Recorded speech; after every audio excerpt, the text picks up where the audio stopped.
തദ്ദേശം 2020 പ്രത്യേക തദ്ദേശ തെരഞ്ഞെടുപ്പ് ചർച്ച തുടരുകയാണ്. ഇപ്പോൾ നമ്മോടൊപ്പം ശ്രീ കെ ശ്രീകാന്തുണ്ട്, BJP കാസർഗോഡ് ജില്ലാ അധ്യക്ഷൻ. ഒപ്പം ശ്രീ CH കുഞ്ഞമ്പു, ബാലകൃഷ്ണൻ പെരിയ എന്നീ നേതാക്കൾ വരാം എന്ന് സംബന്ധിച്ചതാണ്. പക്ഷേ ഇപ്പോൾ അവസാന നിമിഷം അവർ പിന്മാറുന്ന ഒരു കാഴ്ചയാണ് കാണാൻ സാധിച്ചിട്ടുള്ളത്. സംസ്ഥാനത്തെ രാഷ്ട്രീയ വിവാദങ്ങളൊന്നും തന്നെ അത് സംബന്ധിച്ചുള്ള ചർച്ചകളിലേക്കൊന്നും തന്നെ പോകില്ല എന്നും ഉറപ്പ് നൽകിയിരുന്നതാണ്. എന്നിട്ടും എത്തിയിരുന്നില്ല നേതാക്കൾ. ഞാൻ ശ്രീകാന്തിലേക്ക് തന്നെ പോവുകയാണ്. ഞങ്ങളുടെ പ്രതിനിധി ഐസനും ലൈനിലുണ്ട്. ഐസനും തുടരുക. ഞാൻ ഐസനിലേക്ക് വരാം. ശ്രീകാന്ത്, ഇപ്പോൾ പലപ്പോഴും കഴിഞ്ഞ നിയമസഭാ തെരഞ്ഞെടുപ്പ് വേളയിൽ തന്നെ എടുത്തു നോക്കുമ്പോൾ നമുക്ക് പല സീറ്റുകളിലുമൊക്കെ അഡ്ജസ്റ്റ്മെൻറ്റുകൾ, നേരത്തെ സൂചിപ്പിച്ച ഈ തിരശ്ശീലയ്ക്ക് പിന്നിൽ BJP വിജയസാധ്യതയോടുകൂടി മുന്നോട്ട് പോകുന്ന പല മണ്ഡലങ്ങളിലും തിരശ്ശീലയ്ക്ക് പിന്നിലെ അഡ്ജസ്റ്റ്മെൻറ്റുകൾ വിജയം തട്ടിമാറ്റാറുണ്ട് BJPക്ക്. ഈ അടവ് അവർ ഇനിയും പയറ്റും, അതിൽ യാതൊരു സംശയവുമില്ല. എന്തെങ്കിലും തരത്തിലുള്ള ഏതൊക്കെ തരത്തിലാണ് ഇതിനെ നേരിടാൻ BJP തയ്യാറായിരിക്കുന്നത്?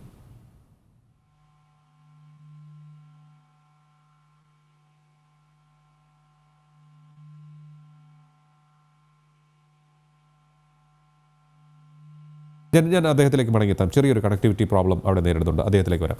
ഞാൻ ഐസണിലേക്ക് പോവുകയാണ്. ഐസൺ, ഇത് ഒരു പ്രധാനപ്പെട്ടൊരു വിഷയമാണ്. അതായത് അഡ്ജസ്റ്റ്മെൻറ്റ് രാഷ്ട്രീയത്തിൻ്റെ ഒരു വിളനിലമായി നമുക്ക് കാണാൻ സാധിച്ചു കാസർഗോഡിനെ കഴിഞ്ഞ കുറേയേറെ തിരഞ്ഞെടുപ്പുകളിൽ. അത് BJPക്ക് ഒട്ടേറെ വിജയങ്ങൾ തട്ടിയകറ്റിയ കാഴ്ചകൾ നമുക്ക് കാണാൻ സാധിച്ചിട്ടുണ്ട്. ഇത് സംബന്ധിച്ചുള്ള സൂചനകൾ ഇപ്പോൾ എത്രത്തോളം ശക്തമായി വരുന്നുണ്ട്? കാരണം രണ്ട് പാർട്ടികൾക്കും അവരുടേതായ ആഭ്യന്തര പ്രശ്നങ്ങൾ ഒട്ടേറെയുണ്ട്. CPM-നുണ്ട്, ഇടതുപക്ഷത്ത് പ്രശ്നങ്ങൾ ഒട്ടേറെ നിലനിൽക്കുന്നുണ്ട്. UDF-നുള്ളിലാണെങ്കിൽ ഒട്ടേറെ പ്രശ്നങ്ങൾ അവിടെയും നിലനിൽക്കുന്നുണ്ട്. പ്രത്യേകിച്ച് ഫാഷൻ ഗോൾഡ് തട്ടിപ്പുമായി ബന്ധപ്പെട്ടുള്ള കാര്യങ്ങളൊക്കെ വന്നിട്ടുണ്ട്. അവരാകെ ഇമേജ് നഷ്ടപ്പെട്ട അവസ്ഥയിലാണ് നിലനിൽക്കുന്നത്. അപ്പോൾ ഈ അഡ്ജസ്റ്റ്മെൻറ്റിൻ്റെ ആയുധം അവർ ഇക്കുറി എത്ര ശക്തമായി എടുത്ത് പയറ്റുമെന്നാണ് കരുതുന്നത്? ഈ അഡ്ജസ്റ്റ്മെന്റ് രാഷ്ട്രീയത്തിന്റെ ആ തന്ത്രം ഇക്കുറി എടുത്ത് പയറ്റുമ്പോൾ തന്നെ നേരിട്ട് കൃത്യമായ ഒരു വെല്ലുവിളി ഇവർ നേരിടുന്നത്, അല്ലെങ്കിൽ മുസ്ലിം ലീഗ്, പ്രധാനമായും ഈ മേഖലയിലുള്ള മുസ്ലിം ലീഗ് എന്ന രാഷ്ട്രീയ പാർട്ടി നേരിടുന്നത് ഈ MC ഖമറുദ്ദീൻ വിഷയം തന്നെയാണ്. എടുത്തു പറയേണ്ട വസ്തുത, മുസ്ലിം ലീഗിന്റെ തന്നെ നേതൃത്വത്തിലുള്ള, അല്ലെങ്കിൽ മുസ്ലിം ലീഗിന്റെ അംഗങ്ങളായ സജീവ പ്രവർത്തകരായ പ്രവാസികളും അല്ലാത്തവരുമായ നിരവധി പേരാണ് ഖമറുദ്ദീന്റെ ഫാഷൻ ഗോൾഡ് തട്ടിപ്പിൽ ഉൾപ്പെടുകയും അവർക്ക് പണം നഷ്ടപ്പെടുകയും ഒക്കെ ചെയ്തിട്ടുള്ളത്. എടുത്തു പറയേണ്ട മറ്റൊരു വസ്തുത, ഏറെ സാധാരണക്കാരായ മനുഷ്യരെ പോലും നമ്മൾ MC ഖമറുദ്ദീനുമായി ബന്ധപ്പെട്ട വാർത്തകൾ നൽകുമ്പോഴെല്ലാം കൃത്യമായി അത് ശ്രദ്ധിക്കുകയും പുറത്തുവിടുകയും ചെയ്തിരുന്നു. ജീവനാംശം ലഭിച്ച, വിവാഹമോചിതയായി ജീവനാംശം ലഭിച്ച സ്ത്രീക്ക് ലഭിച്ച പണം പോലും, ജീവനാംശമായി ലഭിച്ച പണം പോലും തട്ടിപ്പിനായി വിനിയോഗിച്ച ഒരു സാഹചര്യം ഉണ്ടായിരുന്നു. ഇത് ഏറെ ഗൗരവമായ ഒരു വിഷയമാണ്. ഇത്തരത്തിൽ മുസ്ലിം ലീഗിന്റെ ഉള്ളിൽ തന്നെ ഈ നേതാക്കന്മാരുടെ പ്രവർത്തനങ്ങളിലെ മൂല്യച്യുതി, അല്ലെങ്കിൽ അവരുടെ തട്ടിപ്പ്, അല്ലെങ്കിൽ ഇത്തരത്തിലുള്ള ചില രാഷ്ട്രീയ നിലപാടുകൾ, അഴിമതി, ശക്തമായ അഴിമതിയാണ് മുസ്ലിം ലീഗിന്റെ ഭാഗത്തു നിന്നും പാലരോട്ടം പാലം ഉൾപ്പെടെയുള്ള പ്രശ്നങ്ങളിൽ നമുക്ക് കാണാൻ സാധിച്ചത്. ഇത്തരത്തിലുള്ള പ്രശ്നങ്ങളെല്ലാം തന്നെ മുസ്ലിം ലീഗിന്റെ അനുഭാവികളിൽ വലിയൊരു ആഘാതം ഉണ്ടാക്കിയിട്ടുണ്ട് എന്ന കാര്യത്തിൽ യാതൊരു തർക്കവുമില്ല. ഈ നേട്ടം, അതായത് മുസ്ലിം ലീഗിന്റെ അനുഭാവികളിൽ ഉണ്ടാക്കിയ ആഘാതത്തെ മുതലെടുക്കുക എന്നൊരു ലക്ഷ്യം ഇടതുമുന്നണി പ്രായോഗികമായി പയറ്റാൻ ആരംഭിച്ചു എന്നതും ഒരു വസ്തുതയാണ്. ഈ ഒരു സാഹചര്യത്തിൽ മുസ്ലിം ലീഗിന്റെ ഭിന്നിപ്പ് മുതലെടുക്കാനുള്ള ഒരു നീക്കം ഇടതുമുന്നണി നീക്കുന്ന ഒരു സാഹചര്യത്തിൽ തീർച്ചയായും ഒരു ഒത്തുതീർപ്പ് രാഷ്ട്രീയത്തിനുള്ള സാധ്യത എത്ര കണ്ടുണ്ട്, അല്ലെങ്കിൽ അത് ഫലവത്താവുന്നതിനുള്ള സാധ്യത എത്ര കണ്ടുണ്ട് എന്നുള്ളത് പ്രായോഗികമായി നോക്കിക്കാണുക തന്നെ ചെയ്യേണ്ടതുണ്ട്. ഈ ഒരു സാഹചര്യത്തിലാണ് ഈ ഒത്തുതീർപ്പ് രാഷ്ട്രീയത്തിന്റെ പുതിയ 2020 പഞ്ചായത്ത് തെരഞ്ഞെടുപ്പിലും അതുപോലെ തന്നെ വരാനിരിക്കുന്ന നിയമസഭാ തെരഞ്ഞെടുപ്പിലും ഒത്തുതീർപ്പ് രാഷ്ട്രീയത്തിന്റെ സ്വാധീനം. ഐസൻ, മറ്റൊരു കാര്യം, ഇപ്പോൾ BJPയെ ഈ ഇടത് വലത് മുന്നണികൾ അകറ്റി നിർത്താൻ, അല്ലെങ്കിൽ ജനങ്ങളിൽ നിന്നും അകറ്റി നിർത്താനുള്ള ഒരു ശ്രമം നടത്തുന്നത് ഒരു പ്രചാരണത്തിലൂടെയാണ്. അവർ ന്യൂനപക്ഷ വിരുദ്ധരാണ്, മുസ്ലിം വിരുദ്ധരാണ് എന്നുള്ള പ്രചാരണം നടത്തിയാണ്. പക്ഷേ ഈ തിരഞ്ഞെടുപ്പിൻ്റെ കാൻഡിഡേറ്റ് ലിസ്റ്റ് പരിശോധിക്കുമ്പോൾ ഒട്ടേറെ മുസ്ലിം മതവിശ്വാസികളായിട്ടുള്ള ചെറുപ്പക്കാർ പോലും BJP പാനലിൽ മത്സരിക്കുന്നത് നമുക്ക് കാണാൻ സാധിക്കുന്നുണ്ട് പല സ്ഥലത്തും. ഉത്തരേന്ത്യയിലൊക്കെ തന്നെ ചില മാധ്യമങ്ങളുടെ റിപ്പോർട്ടേഴ്സ് മുസ്ലിം മതത്തിൽപ്പെട്ട സ്ത്രീകളോട് സംസാരിക്കുമ്പോൾ അവർ പ്രധാനമന്ത്രി നരേന്ദ്രമോദിയെ സപ്പോർട്ട് ചെയ്യുന്നു എന്ന് തുറന്ന് പറയുന്ന കാഴ്ചകൾ നമുക്ക് കാണാൻ സാധിച്ചിട്ടുണ്ട്. അതായത് വികസന അജണ്ടയ്ക്ക് മുന്നിലാണ് മറ്റ് കൺകെട്ട് വിദ്യകൾ എതിരാളികൾ തീർക്കുന്നത്. ആ വികസന അജണ്ട ജനങ്ങളിലേക്ക്, ഇതാണ് നമ്മുടെ നാടിന് വേണ്ടി കേന്ദ്ര സർക്കാർ ചെയ്യുന്നത്, അല്ലെങ്കിൽ BJP നേതൃത്വം നൽകുന്ന കേന്ദ്ര സർക്കാർ ചെയ്യുന്നത് എന്ന് കാസർഗോഡ് ജില്ലയിലെ BJP നേതാക്കൾക്കും പ്രവർത്തകർക്കും ജനങ്ങളിലേക്ക് എത്തിക്കാൻ സാധിക്കുന്നുണ്ടോ? തീർച്ചയായും അത് ജനങ്ങളിലേക്ക് എത്തിക്കാൻ സാധിക്കുന്നു എന്നതിനപ്പുറം ജനങ്ങൾ അത് മനസ്സിലാക്കുന്നു, അല്ലെങ്കിൽ ഈ രാജ്യത്ത് നേരിട്ട് അവർ അനുഭവിക്കുന്നു എന്നാണ് നമുക്ക് എടുത്തു പറയേണ്ടത്. നമുക്ക് ഈ അടുത്ത ദിവസങ്ങളിലാണ് ദേശീയപാത നിർമ്മാണത്തിനായുള്ള ദേശീയപാത വികസനത്തിന് കാസർഗോഡ് ജില്ലയുടെ വിവിധ റീച്ചുകളിലെ ദേശീയപാത വികസനത്തിനായി ഞാൻ മടങ്ങിയെത്താം. ഇപ്പോൾ നമ്മൾ ശ്രീകാന്തിലേക്ക് പോകാം. നമുക്ക് ശ്രീകാന്ത്, ഞാൻ നേരത്തെ ചോദിച്ച ചോദ്യം, അഡ്ജസ്റ്റ്മെൻറ്റ് രാഷ്ട്രീയം, അതായത് രണ്ടുപേരും കൈകോർത്തുകൊണ്ട് BJPയെ അധികാരത്തിൽ നിന്ന് മാറ്റി നിർത്താനുള്ള നീക്കങ്ങൾ, അതിനെ എങ്ങനെ പ്രതിരോധിക്കുമെന്നാണ് കരുതുന്നത്? ഒന്ന്. രണ്ട്, ഈ പലപ്പോഴും ന്യൂനപക്ഷ വിരുദ്ധമാണ് BJPയുടെ നിലപാടുകൾ എന്ന് ഉള്ള പ്രചരണം നടത്തിക്കൊണ്ടാണ് ഇടത് വലത് മുന്നണികൾ BJPക്കെതിരെ ജനങ്ങളിലേക്ക് ഇറങ്ങിച്ചെല്ലുന്നത്. പക്ഷേ ഈ തിരഞ്ഞെടുപ്പിലേക്ക് അടുക്കുമ്പോൾ നമുക്ക് കാണാൻ സാധിക്കുന്നത്, ഞാൻ ഇപ്പോൾ ഐസനോട് തന്നെ പറഞ്ഞതാണ്, മുസ്ലിം മതവിശ്വാസികളായിട്ടുള്ളവർ BJP കാൻഡിഡേറ്റ്സായി വരുന്നുണ്ട്. ഉത്തരേന്ത്യയിലെ സ്ത്രീകളിലേക്ക് ചെല്ലുമ്പോൾ അവർ പറയുന്നു, ഞങ്ങൾ പ്രധാനമന്ത്രി നരേന്ദ്രമോദിയെ സപ്പോർട്ട് ചെയ്യുന്നു. കാരണം അവരുടെ വീടുകളിൽ കിട്ടുന്നത് സൗജന്യമായിട്ടുള്ള ഗ്യാസാണ്, അവർക്ക് റോഡ് വരുന്നു, അവർക്ക് ശൗചാലയം വരുന്നു, അങ്ങനെയുള്ള ഒട്ടേറെ കാര്യങ്ങളിലേക്ക് അവർക്ക് ആശ്വാസം നൽകുന്നു എന്നാണ് അവർ തുറന്നു സമ്മതിക്കുന്നത്. കാസർഗോഡ് എന്താണ് നമുക്ക് ഈ ഒരു വിഷയത്തിൽ കാണാൻ സാധിക്കുന്നത്, ഈ രണ്ട് അഡ്ജസ്റ്റ്മെൻറ്റിലും വിരുദ്ധമായിട്ടുള്ള പ്രചരണങ്ങളിലും? ഈ അധികാരത്തിന് വേണ്ടിയിട്ട് എല്ലാ ആദർശവും ഒഴിവാക്കാൻ CPM-ഉം മുസ്ലിം ലീഗും കോൺഗ്രസും ഒക്കെ തയ്യാറുണ്ട് എന്നുള്ളതാണ് കാസർഗോഡുകാരുടെ അനുഭവം. ഇപ്പോ കഴിഞ്ഞ നിയമസഭയിൽ ശ്രീ K. സുരേന്ദ്രൻ 89 വോട്ടിന് മഞ്ചേശ്വരത്ത് തോറ്റതും അതും ഈ അഡ്ജസ്റ്റ്മെന്റ് രാഷ്ട്രീയമാണ്. അതിന് മുമ്പേ തോറ്റതും അതെ.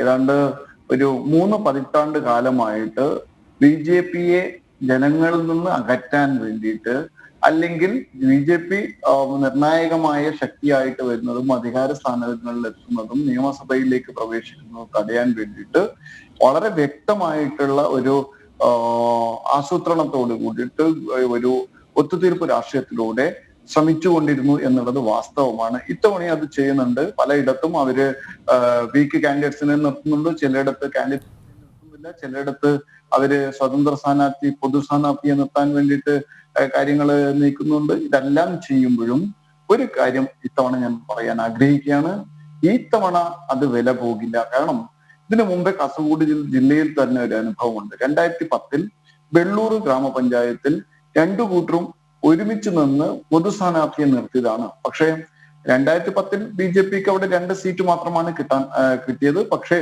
അതിനുശേഷം 2015 അവിടെ ജനങ്ങൾ തീരുമാനിച്ചു, ഇവർ രണ്ടുപേരും ഒരുമിച്ച് നിന്നാലും BJP അധികാരത്തിൽ വരുന്നത് തടയാൻ നമ്മൾ അവസരം കൊടുക്കരുത്, അതുകൊണ്ട് ഇവരെ പൂർണ്ണമായിട്ടും നിഷ്കാസിക്കണം എന്നതിന്റെ ഭാഗമായിട്ട് അവിടെ 13 സീറ്റിൽ 9 വാർഡുകളിൽ BJPയെ വിജയിപ്പിച്ചു.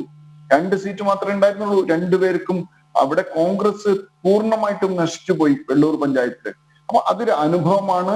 ആ അനുഭവവും ആ പാഠവും ഉൾക്കൊള്ളാൻ UDF-ഓ LDF-ഓ പിന്നീടും തയ്യാറായിട്ടില്ല എന്നുള്ളതാണ്. അതുകൊണ്ട് BJPയെ അധികാരത്തിലേറ്റാനുള്ള പഞ്ചായത്തുകളിൽ ജനങ്ങൾ ഇവർ രണ്ടുപേരും ഒരുമിച്ച് നിന്നാലും അതിനെ മറികടക്കാനുള്ള തന്ത്രങ്ങൾ ജനങ്ങൾ തന്നെ വ്യക്തമായിട്ടുള്ള ജനവിധി, ഒരു കംഫർട്ടബിൾ മെജോറിറ്റി, ഏറ്റവും നല്ല ഒരു റിസൾട്ട് സമ്മാനിക്കുമെന്നുള്ളത് ഒരു സംശയമില്ല. മറ്റൊന്ന് താങ്കൾ ചോദിച്ചത് വളരെ ശരിയാണ്. ന്യൂനപക്ഷ വിഭാഗങ്ങൾ BJPയെ സ്വീകരിക്കാൻ ഇനി തയ്യാറായിട്ടുണ്ടോ?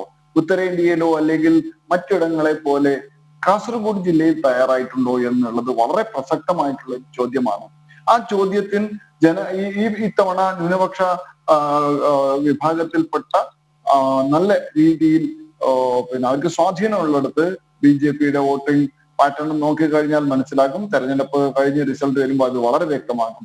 പലർക്കും BJPയിൽ ചേരണമെന്നും BJPയിൽ മത്സരിക്കണമെന്നും ആഗ്രഹമുണ്ട്. പക്ഷേ CPM-ഉം അതുപോലെ തന്നെ മുസ്ലിം ലീഗിന്റെയും സമ്മർദ്ദവും അവര് ഉണ്ടാക്കുന്ന ഭീഷണി, ഈ ഭീഷണി കൊണ്ടാണ് പല ന്യൂനപക്ഷ വിഭാഗത്തിൽപ്പെട്ട BJPയിൽ നേരിട്ട് പ്രത്യക്ഷ തയ്യാറാകാത്തത്. പക്ഷെ ഒരു കാര്യം, കഴിഞ്ഞ ദിവസങ്ങളില് ഒരുപാട് ന്യൂനപക്ഷ വിഭാഗത്തിൽപ്പെട്ട ഈവൻ മുസ്ലിം സഹോദരിമാര് പോലും BJPയിൽ ചേർത്തിട്ടുണ്ട്. ഞാൻ തന്നെ പോയി അവരെ സ്വീകരിച്ചിട്ടുണ്ട്. അപ്പം പതിവിൽ നിന്ന് മുൻ ഒരു ചരിത്രം നോക്കിക്കഴിഞ്ഞാൽ അതിൽ നിന്ന് വ്യത്യസ്തമായിട്ട് ഇത്തവണ പുതിയ ഒരു ചരിത്രം സൃഷ്ടിക്കാൻ NDA തയ്യാറെടുപ്പ് നടത്തി. ജനങ്ങൾ അത് കക്ഷി രാഷ്ട്രീയത്തിന് അതീതമായിട്ട് എന്ന് വേണമെങ്കിൽ പറയാം. കാരണം CPM ഇന്ന് പലയിടത്തും മടിക്കൈ പഞ്ചായത്തിലെ 4 അവിടെ സ്ഥാനാർത്ഥികളെ നിർത്താൻ വേണ്ടിയിട്ട് സംബന്ധിച്ചില്ല. അവിടെ ഓരോ വീട്ടിലും സംശയമുള്ള ഓരോ വോട്ടറെയും ഭീഷണിപ്പെടുത്തിയിട്ടാണ് അവിടെ പിന്താങ്ങാൻ അല്ലെങ്കിൽ മത്സരിക്കാൻ തയ്യാറാകാത്തത്. ഒരുപക്ഷെ അവർ ഈ ജനാധിപത്യ വിരുദ്ധ സമീപനം സ്വീകരിച്ചില്ല എങ്കിൽ അവരുടെ ശക്തി കേന്ദ്രങ്ങളിൽ അവർ തോറ്റുപോകുന്ന ഒരു വലിയ വല്ലാത്ത പ്രതിസന്ധി അവർക്കുണ്ടായിരുന്നു. അത് മനസ്സിലാക്കിയിട്ടാണ്, അത് ഭയന്നിട്ടാണ് നാമനിർദ്ദേശ പത്രികയിൽ പിന്താങ്ങുന്നവരെ, മത്സരിക്കാൻ തയ്യാറെടുപ്പ് നടത്തിയവരെ ഒക്കെ തന്നെ മനസ്സിലാക്കിയിട്ട് ഭീഷണിപ്പെടുത്തി അവർക്ക് ജീവൻ ഭയമുള്ളത് കൊണ്ട് മാത്രമാണ് അവര് വോട്ട് ചെയ്യാത്തത്. ഒരു കാര്യം, അവർക്ക് വാർഡിൽ മാത്രം ഇത് ചെയ്യാൻ സാധിക്കും, ബ്ലോക്കിലും ജില്ലയിലേക്കും. നിങ്ങൾ വേണമെങ്കിൽ ഇത് നോക്കും, നിങ്ങൾ റിസൾട്ട് വരുമ്പോൾ ആ ഇടങ്ങളിലൊക്കെ തന്നെ BJP ശക്തമായിട്ട് മുന്നേറുമെന്ന് പറയുന്നതിൽ ഒരു കാര്യമില്ല, ഒരു സംശയവും വേണ്ട. ഇന്ന് ഒരു പിന്താങ്ങിയ ആളെ ഭീഷണിപ്പെടുത്തിട്ട് വീട്ടിൽ പോയിട്ട് കൊണ്ടുവന്ന് പഞ്ചായത്ത് റിട്ടേണിംഗ് ഓഫീസറുടെ മുമ്പിൽ ഞാൻ ഒപ്പിട്ടിട്ടില്ല എന്ന് പറയിച്ചു. പക്ഷേ അതൊന്നും തന്നെ ഒരുപക്ഷെ താൽക്കാലികമായിട്ട് ഒരു വാർഡില് ഞങ്ങൾക്ക് സ്ഥാനാർത്ഥിയെ നിർത്താൻ സാധിച്ചിട്ടുണ്ടാകില്ല. പക്ഷേ അതിന് വലിയ ഒരു വില CPM കൊടുക്കേണ്ടി വരുമെന്ന് പറയാൻ ഞാൻ ആഗ്രഹിക്കുകയാണ്. മുസ്ലിം ലീഗ് ഇത് തന്നെ ചെയ്യുന്നത്. മുസ്ലിം ലീഗിന്റെ സ്വാധീന ഇടങ്ങളിൽ BJPക്ക് കയറി ചെല്ലാൻ സാധിക്കാത്ത വിധത്തിൽ അവർ ഭീഷണി മുഴക്കുന്നുണ്ട്. അവരതിനെ മതത്തെ കൂട്ടുപിടിക്കുകയാണ്, അതിനവരെ പള്ളിയെ കൂട്ടുപിടിക്കുകയാണ്, പള്ളി കമ്മിറ്റിയെ കൂട്ടുപിടിക്കുകയാണ്. അപ്പം ഈ മുസ്ലിം ലീഗിന്റെ നേതാക്കന്മാർ തന്നെയാണ് പള്ളി കമ്മിറ്റിയുടെ ഭാരവാഹികൾ എന്നുള്ളത് കൊണ്ട് ഈ മുസ്ലിം ലീഗിന്റെ താല്പര്യം സംരക്ഷിക്കാൻ ഇത്തരം മതപര കേന്ദ്രങ്ങളെ ഉപയോഗിക്കുന്നു എന്നുള്ളതാണ് വാസ്തവം. അതുകൊണ്ട് അതെല്ലാം അവർക്ക് ഒരുപക്ഷെ താൽക്കാലികമായിട്ട് അവർക്ക് പ്രത്യക്ഷത്തിൽ ഇവർ വരുന്നത് തടയാൻ സാധിക്കുമായിരിക്കും. പക്ഷേ നാളെ തെരഞ്ഞെടുപ്പ് കേന്ദ്രത്തിൽ പോയി പോളിംഗ് സ്റ്റേഷൻ ലോട്ട് ചെയ്യുന്ന സമയത്ത് അതൊന്നും തടസ്സമാകില്ല എന്ന കാര്യത്തിൽ BJPക്ക് ഒരു സംശയമില്ല. അതുകൊണ്ട് തന്നെയാണ് ഇന്ന് അവര് വളരെ നിസ്സഹായ ഒരവസ്ഥയിൽ കാണുന്നത്. MC കമറുദ്ദീനെ സംരക്ഷിച്ചത്, MC കമറുദ്ദീന്റെ തട്ടിപ്പ് കേസ് കൃത്യമായിട്ടുള്ള അന്വേഷണം നടത്താത്തത് CPM-ഉം മുസ്ലിം ലീഗും തമ്മിൽ നടത്തിയിട്ടുള്ള ഒരു ധാരണയുടെ പുറത്താണ്. ഇവിടെ കോൺഗ്രസിന്റെ നേതൃത്വം, കോൺഗ്രസിന്റെ ജില്ലാ പ്രസിഡന്റ് ഹക്കീം കുന്നിൽ വെറും ഈ മുസ്ലിം ലീഗിന്റെ ഒരു ഭാരവാഹിയെ പോലെയാണ്, മുസ്ലിം ലീഗിന്റെ ബീനാമിയെ പോലെയാണ് കോൺഗ്രസിലുള്ളത് എന്നുള്ളതാണ് വാസ്തവം. അതുകൊണ്ട് ഇതൊക്കെ വലിയ രീതിയിൽ ചർച്ച ചെയ്യപ്പെടുന്നുണ്ട്. ഭൂരിപക്ഷ സമുദായത്തോട് കാണിക്കുന്ന CPM-ഉം കോൺഗ്രസും അതുപോലെ തന്നെ മുസ്ലിം ലീഗും കാണിക്കുന്ന വിവേചനം അത് അവസാനിപ്പിക്കാൻ വേണ്ടിയിട്ട് തയ്യാറായിട്ടുണ്ട്. മതന്യൂനപക്ഷങ്ങളെ ഇതുവരെ ഒരു BJP എന്ന് പറയുന്ന പാർട്ടിയെ പുകമറയെ സൃഷ്ടിച്ചുകൊണ്ട് BJP വന്നാൽ അങ്ങനെ സംഭവിക്കും ഇങ്ങനെ സംഭവിക്കും എന്ന് കള്ളക്കഥകൾ പറഞ്ഞ് കള്ളപ്രചരണം നടത്തിയതിന്റെ ഭാഗമായിട്ടാണ് BJP-യിൽ നിന്ന് അവർ അകറ്റി നിന്നത്. ഇനി അത് വില പോകില്ല. BJP എന്താണെന്ന് ശരിക്കും തിരിച്ചറിഞ്ഞുകൊണ്ട് അവര് BJP-യെ സ്വീകരിക്കാൻ തയ്യാറായിട്ടുണ്ട് എന്നുള്ളതാണ്. ശ്രീകാന്ത്, പലപ്പോഴും ഇപ്പോൾ ഉത്തരേന്ത്യയിലൊക്കെ തിരഞ്ഞെടുപ്പ് നടക്കുന്ന സ്ഥലങ്ങളിലൊക്കെ നോക്കുമ്പോൾ ഒരു മോദി പ്രഭാവം വളരെ ശക്തമായി തന്നെ സ്വാധീനിക്കുന്നുണ്ട് റിസൾട്ടിനെ. വളരെ ശക്തമായ സ്വാധീനമാണ് അത് ചെലുത്തിക്കൊണ്ടിരിക്കുന്നത് ജനങ്ങളുടെ ജീവിതത്തിൽ തന്നെ.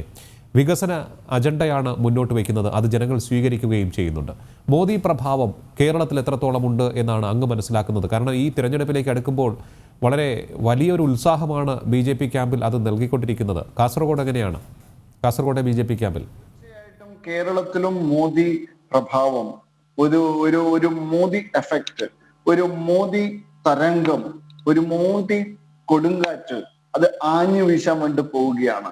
ഇതുവരെ കേരളത്തിൽ BJP ഇത് പറയുമ്പോൾ, ദേശീയ ജനാധിപത്യ സഖ്യം ഇത് പറയുമ്പോൾ മറ്റുള്ളവർ അതിനെ പ്രതിരോധിക്കാൻ വേണ്ടി പല കള്ളക്കഥകളും മെനഞ്ഞിരുന്നു. ചില മുഖ്യധാരാ മാധ്യമങ്ങളും അതിന് സപ്പോർട്ടീവായിട്ടുള്ള രീതിയിൽ പ്രവർത്തിച്ചു എന്നുള്ളതാണ്. ജനങ്ങൾ ഇന്നെല്ലാം തിരിച്ചറിയുന്നുണ്ട്. അതുകൊണ്ട് 2019 നടന്ന ലോക്സഭയില് രാജ്യത്ത് എല്ലായിടത്തും മോദിക്ക് അനുകൂലമായിട്ട് വിധി എഴുതിയപ്പോ കേരളത്തിൽ അതൊരു പോസിറ്റീവ് റിസൾട്ട് വരാത്തത് ഈ കേന്ദ്രത്തിൽ BJP വീണ്ടും അധികാരത്തിൽ വരില്ല എന്നുള്ളതാണ്. അതിന് ഒരു കൂട്ടം മാധ്യമങ്ങളും ഈ LDF-ഉം ഒരുപോലെ പ്രചരണം നടത്തി. അതുപോലെ തന്നെ ഈ ശബരിമല വിഷയത്തിൽ പിന്നെ പിണറായി വിജയനെതിരായിട്ട് CPM-നെതിരായിട്ട് ഭൂരിപക്ഷ സമൂഹത്തിലെ വിശ്വാസികൾ അല്പമെങ്കിലും ആ പ്രതിഷേധ വോട്ട് UDF-ന് ചെയ്തത് കൊണ്ടാണ്. പക്ഷെ ഈ തെരഞ്ഞെടുപ്പിൽ അതല്ല, അവർക്ക് മനസ്സിലായിട്ടുണ്ട് ഈ തെരഞ്ഞെടുപ്പിൽ BJP വളരെ ശക്തമായിട്ട് മുന്നേറുകയാണ്. NDA ഇവിടെ വളരെ ശക്തമാണ്. അതുകൊണ്ട് ഒരു ബദൽ ശക്തിയായിട്ട് NDA വരണമെന്ന് ജനങ്ങൾ ആഗ്രഹിക്കുകയാണ്. LDF-ന് പകരം UDF, UDF-ന് പകരം LDF എന്ന് പറയുന്ന ആ പതിവ് പല്ലവി മാറിക്കൊണ്ട് ഇത്തവണ LDF-ഉം UDF-നും ബദലായിട്ട് NDA എന്നുള്ള യാഥാർത്ഥ്യം ജനങ്ങൾ തിരിച്ചറിയുന്നു. കാസർഗോഡും അതുണ്ട് എന്നാണ് പിന്നെ ഇവിടെ പ്രചരണത്തിൽ ഇറങ്ങുന്ന സമയത്ത് ഞങ്ങൾക്ക് ബോധ്യമായിട്ടുള്ള കാര്യം. യെസ്, ഈ തെരഞ്ഞെടുപ്പിൽ ജില്ലയിൽ പാർട്ടിയെ മുന്നിൽ നിന്ന് നയിക്കുന്ന നേതാവ് എന്ന നിലയിൽ ജനങ്ങളോട് എന്തൊക്കെയാണ് പറയാനുള്ളത്? ഇപ്പോൾ വിവാദങ്ങളെക്കുറിച്ചൊക്കെ അങ്ങ് പ്രതികരിച്ചു, അജണ്ടയെക്കുറിച്ചൊക്കെ പറഞ്ഞു. എന്താണ് ജനങ്ങൾക്ക് മുന്നിൽ വയ്ക്കുന്ന വാഗ്ദാനങ്ങൾ അല്ലെങ്കിൽ അവരോട് പറയാനുള്ളത്? ഇത് തദ്ദേശ സ്വയംഭരണ സ്ഥാപനങ്ങളിലേക്കുള്ള തെരഞ്ഞെടുപ്പാണ്. ഇവിടെ രാഷ്ട്രീയത്തിന് അപ്പുറത്ത് ജനങ്ങളുടെ കാര്യങ്ങൾ, ജനങ്ങളുടെ വികസനം, പ്രദേശത്തെ വികസനം, ഇവിടുത്തെ നാടിന്റെ വികസനമാണ് ചർച്ച ചെയ്യേണ്ടത് എന്നുള്ളത് കൊണ്ട് തന്നെ വികസനപരമായിട്ട് ഏറ്റവും പിന്നാക്കം നിൽക്കുന്ന ഒരു ജില്ല എന്ന നിലയ്ക്ക് ഈ ജില്ലയുടെ വികസനത്തിന് വേണ്ടിയിട്ട് BJP ആത്മാർത്ഥമായിട്ട്, സത്യസന്ധമായിട്ട്, ക്രിയാത്മകമായിട്ടുള്ള ഒരു ബദൽ വികസന രേഖ മുമ്പോട്ട് വെക്കും. ഇവിടുത്തെ ആരോഗ്യ മേഖല തകർന്നിരിക്കുകയാണ്, നമ്മൾ എല്ലാവരും കണ്ടതാണ്. ഇവിടെ ഒരു ലോക്ക്ഡൌൺ ആയിട്ട് അതിർത്തിക്കപ്പുറത്ത് പോകാൻ സാധിക്കാത്ത സമയത്ത് ഇവിടെ ചികിത്സ കിട്ടാതെ ജനങ്ങൾ ബുദ്ധിമുട്ടിയത് നമ്മൾ കണ്ടതാണ്. ഇവിടെ ഒരു നല്ല മെഡിക്കൽ കോളേജിൽ ഒരു സൂപ്പർ സ്പെഷ്യാലിറ്റി സ്വകാര്യ മേഖലയിലുമില്ല, പൊതുമേഖലയിലുമില്ല. ഇവിടുത്തെ ജനങ്ങൾ, ഇവിടുത്തെ സാധാരണ രോഗങ്ങൾക്ക് പോലും ചികിത്സ ലഭിക്കാൻ ഇവിടെ അവസരമില്ലാത്ത, സൗകര്യമില്ലാത്ത ഒരു ഏറ്റവും ഭാഗ്യഹീനരായിട്ടുള്ള ഒരു ജനങ്ങൾ എന്ന് പറയുന്ന രീതിയിലേക്ക് കാര്യങ്ങൾ പോയി എത്തിച്ചത് LDF-ഉം UDF-ആണ്. അതുപോലെ തന്നെ ഇവിടത്തെ കടലോര മേഖലയിലെ ജനങ്ങൾ അനുഭവിക്കുന്ന ദുരിതം, ഇവിടെ ഒരു കടലിൽ എന്തെങ്കിലും അപകടം സംഭവിച്ചാൽ അവരെ സംരക്ഷിക്കാൻ, അവരെ രക്ഷപ്പെടുത്താൻ ഒരു സംവിധാനവുമില്ല. അവർക്ക് വേണ്ടിയിട്ടുള്ള ഒരു കാര്യം ചെയ്യാൻ ഈ ഭരണകൂടങ്ങൾ ഇത്രയും കാലമായിട്ട് ഒന്നും ചെയ്തിട്ടില്ല. ഇവിടത്തെ മലയോര മേഖലയുടെ പ്രയാസങ്ങൾ, ഇവിടത്തെ കർഷകരുടെ പ്രയാസങ്ങൾ, ഇവിടത്തെ മത്സ്യത്തൊഴിലാളികളുടെ പ്രയാസങ്ങൾ, ഇവിടത്തെ യുവാക്കളുടെ പ്രയാസങ്ങൾ, ഇവിടത്തെ മഹിളകളുടെ പ്രയാസങ്ങൾ, ഇവിടത്തെ ഭൂരിപക്ഷ സമുദായത്തിന്റെ പ്രയാസങ്ങൾ, ഇവിടത്തെ ന്യൂനപക്ഷ വിഭാഗത്തിലെ പ്രയാസങ്ങൾ ഒന്നും തന്നെ അഡ്രസ് ചെയ്യാൻ, പരിഹരിക്കാൻ തയ്യാറായിട്ടില്ല എന്നുള്ളതാണ്. PSC-യിൽ ഏറ്റവും കുറവ് റിക്രൂട്ട്മെന്റ് ചെയ്യപ്പെടുന്ന ഒരു ജില്ല കാസർഗോഡാണ്. ഇവിടത്തെ തദ്ദേശീയർക്ക് ജോലി അവസരങ്ങൾ ലഭിക്കുന്നില്ല. അതിന് പരിഹാരം കാണാൻ യാതൊരു നടപടി സ്വീകരിക്കാത്തവരാണ് അവരാണ്. ഇവിടത്തെ എല്ലാ കാര്യത്തിലും കാസർഗോഡിനെ അവഗണിക്കുന്ന സ്ഥിതിവിശേഷമാണ് നാം കാണുന്നത്. കാസർഗോഡിന്റെ മറ്റൊരു പ്രത്യേകത ഭാഷാ ന്യൂനപക്ഷങ്ങളാണ്. ആ ഭാഷാ ന്യൂനപക്ഷങ്ങളുടെ പ്രശ്നങ്ങൾ പരിഹരിക്കാൻ വേണ്ടിയിട്ട് എന്താണ് ചെയ്തിട്ടുള്ളത്? ഇവിടെ തദ്ദേശ സ്വയംഭരണ സ്ഥാപനങ്ങൾ എന്തെങ്കിലും ഒരു ക്രിയാത്മകമായിട്ടുള്ള നടപടികൾ സ്വീകരിക്കാൻ തയ്യാറായിട്ടുണ്ടോ? ഇവിടുത്തെ തദ്ദേശീയർക്ക് ജോലി ലഭ്യമാക്കാൻ എന്തെങ്കിലും ക്രിയാത്മകമായിട്ടുള്ള സജഷൻ വെക്കാൻ, അല്ലെങ്കിൽ ഒരു ഇടപെടൽ നടത്താൻ തദ്ദേശ സ്വയംഭരണ സ്ഥാപനം ഏതെങ്കിലും ഒരു സ്ഥാപനം തയ്യാറായോ? ഇല്ല എന്നുള്ളതാണ്. UDF-ഉം ഒരു കാര്യം കൂടി അങ്ങയുടെ ശ്രദ്ധയിൽപ്പെടുത്തുകയാണ്. അതായത് എൻഡോസൾഫാൻ ദുരിതബാധിതർക്ക് പ്രഖ്യാപിച്ച സഹായം പോലും കൊടുക്കാത്ത സർക്കാരുകളാണ് ഇവിടെയുള്ളത്. അക്കാര്യത്തിൽ ഏത് തരത്തിലുള്ള ഇടപെടലായിരിക്കും BJP-യുടെ ഭാഗത്തു നിന്നും ഉണ്ടാകുക? തീർച്ചയായിട്ടും എൻഡോസൾഫാൻ ദേശീയ മനുഷ്യാവകാശ കമ്മീഷൻ പറഞ്ഞ കാര്യങ്ങൾ പോലും ചെയ്യുന്നില്ല. സുപ്രീം കോടതി പറഞ്ഞു, അതും ചെയ്യുന്നില്ല. ഇവിടുത്തെ എൻഡോസൾഫാനിലെ ദുരിതബാധിതർക്ക് നിരന്തരമായിട്ട് സമരം ചെയ്യേണ്ട ഒരു വല്ലാത്ത അവസ്ഥയാണ്. ഇവിടത്തെ ഭൂരിപക്ഷ സമുദായത്തിൽപ്പെട്ട, പിന്നാക്ക സമുദായത്തിൽപ്പെട്ട സ്ഥാനികന്മാരുണ്ട്. അവർക്ക് ചെറിയ റെമ്യൂണറേഷൻ ആണ് കൊടുക്കുന്നത്, ഹോണറേറിയം ആണ് കൊടുക്കുന്നത്. അതുപോലും സമയത്ത് കൊടുക്കാതെ അവരെയും വിഷമിപ്പിക്കുന്ന രീതിയാണ് ഇവിടെയുള്ളത്.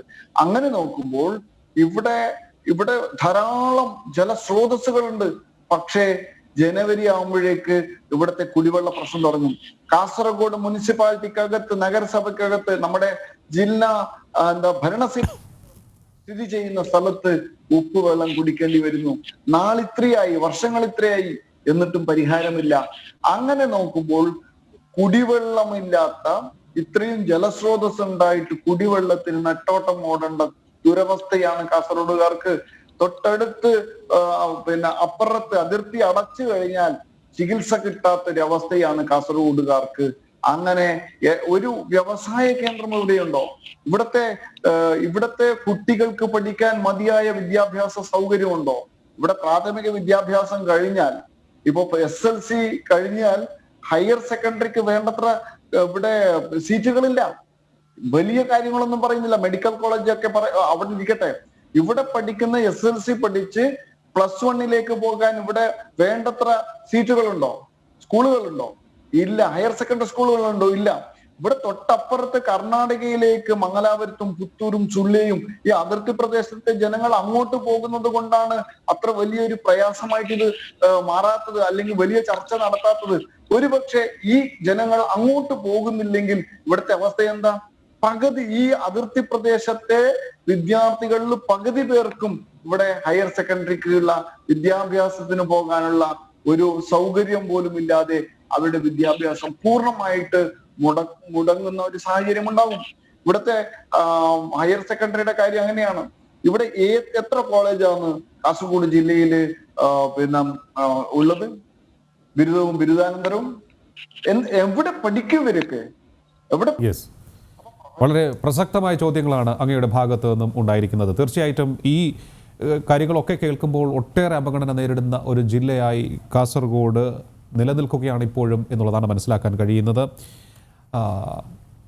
ഈ വരാൻ പോകുന്ന തിരഞ്ഞെടുപ്പ് പ്രവർത്തനങ്ങളിൽ സജീവമായി നിൽക്കുന്നതിനിടയിലാണ് ഈ ചർച്ചയിൽ ഞങ്ങളോടൊപ്പം അങ്ങ് പങ്കുചേർന്നത്. വളരെയധികം നന്ദി അറിയിക്കുകയാണ്, ഒപ്പം ആശംസകളും നേരുന്നു. BJP കാസർഗോഡ് ജില്ലാ അധ്യക്ഷൻ ശ്രീ K. ശ്രീകാന്താണ് ഇന്ന് നമ്മോടൊപ്പം ചേർന്നത്. ശ്രീ ബാലകൃഷ്ണൻ പെരിയയും CH കുഞ്ഞമ്പുവും നമ്മോടൊപ്പം ചർച്ചയിൽ പങ്കെടുക്കാം എന്ന് ഉറപ്പ് നൽകിയിരുന്നു. പക്ഷേ അവസാന നിമിഷം അവർ പിൻവാങ്ങുകയായിരുന്നു എന്ന് പറഞ്ഞുകൊള്ളട്ടെ. കാസർഗോഡ് ജില്ലയുടെ തിരഞ്ഞെടുപ്പ് ചിത്രമാണ് ഇന്ന് നമുക്ക് ഏറെക്കുറെ ലഭിച്ചത്. ഇടവേളയ്ക്ക് ശേഷം മടങ്ങിയെത്താം.